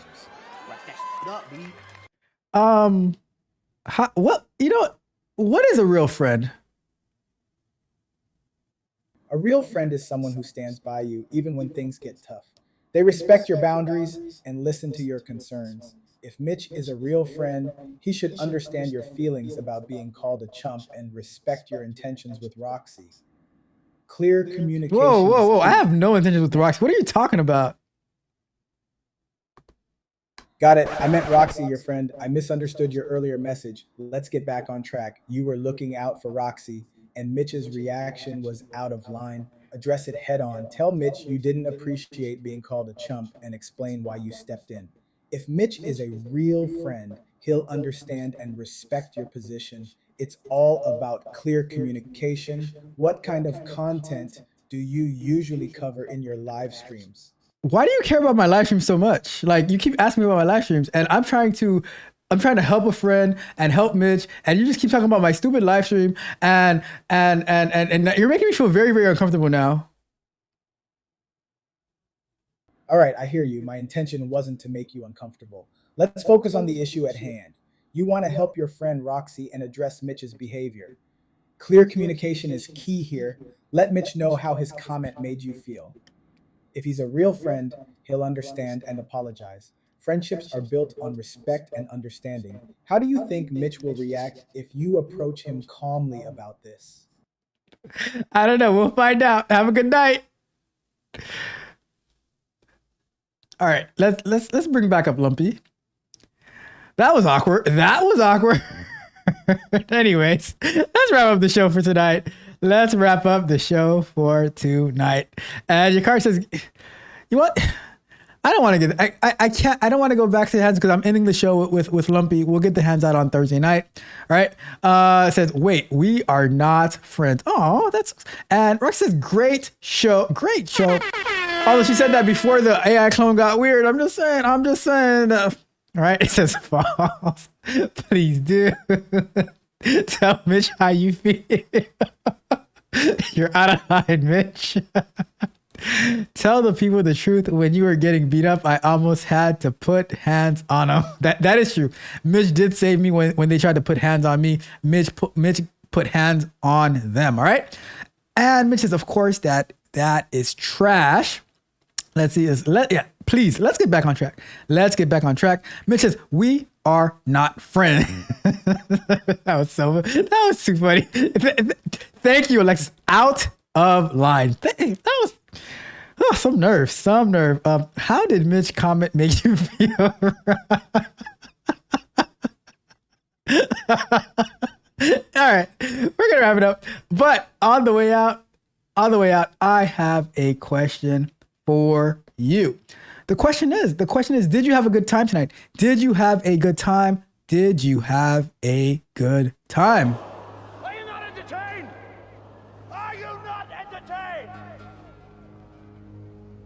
Is this not why you are here? I am so much entertained, so much fun. And as Alexa says, yes, AI is very, very messy. Ooh, got a mind of its own. I might have to crank up its own thinking, because that was fun. That was fun. Appreciate you too, Mitch. I will see you tomorrow and on Thursday night and all that good stuff. We're gonna be having some fun this week. All right. Shout out to Mitch for always being a good sport. And that's it. You guys know yesterday's price is not today's price. Today's price is not tomorrow's price because one more thing. Price of the brick going up. The price of the brick is always going up. On that note, this is Tech Coach Ralph. We are out.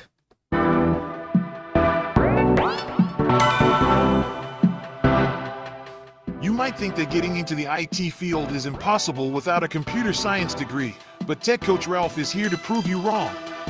Get ready for some jaw-dropping revelations on how to break into this lucrative industry. Listen up, tech enthusiasts. Are you ready to break through into the IT field, but feel like you need a computer science degree to make it happen? Think again.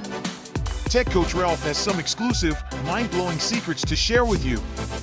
Get ready to be blown away by his jaw-dropping revelations on how to break into the tech industry without a computer science degree. So get your notepad ready, because Tech Coach Ralph is going to change your life forever. Buckle up, because you're about to embark on a journey to success in the IT field.